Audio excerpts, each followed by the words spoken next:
prior to leaving Nigeria, I was at the point of death. Wow. You know, yeah, I can show you my picture. I was when I got to the UK, I was told to prepare my mind when I went to my GP that I might have stage 4 cancer. That was how wrong my health was mismanaged in Nigeria, you know. But you know, I felt like, because I had to start thinking, I was like, even the president don't treat himself in this country. So I will die here. So why should I die here? You understand what I'm saying? So by the time I got here, I can't even hold a bottle of water. It falls down from my hand.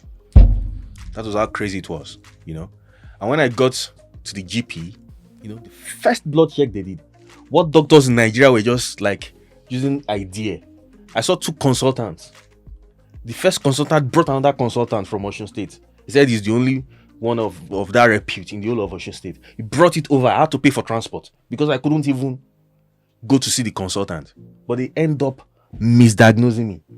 The first blood check I did here, they got an idea of what could be going wrong. And they placed me on medication immediately. They checked my eyes. My eyes was already going. You know, they almost everything from poop test. I did endoscopy. They put camera in my bum. Checked inside everywhere. I'm telling you the truth. And you know what? I paid nothing. You know.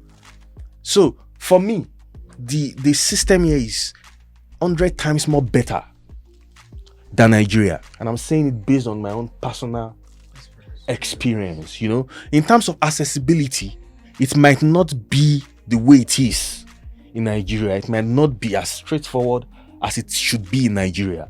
But then, you know what I do? When I feel like I need to see a doctor, you know what I do? I don't call the GP. Or even if I call the GP, I exaggerate it. I exaggerate it to get a call back from them. Because the GP will definitely call you back in the next 2 or 3 hours. Hello, they will call you back. So based on what you tell them, they might tell you to go straight to the A&E. Because obviously the GP is not structured to take emergencies.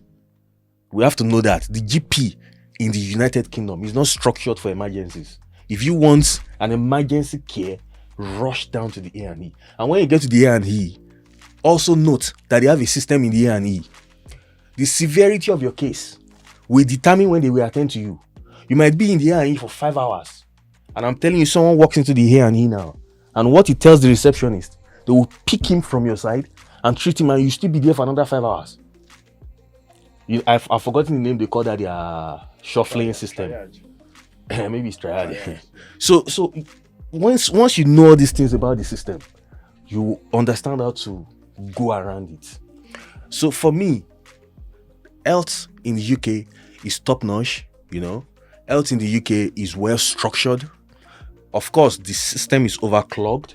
I expect and I believe they should, and I think it is ongoing. They need more personnel. For me, I feel a lot of the personnel in the UK are underpaid when you want to compare them to countries like the US, Canada, or Australia, or New Zealand, and they are like competing nations, you know.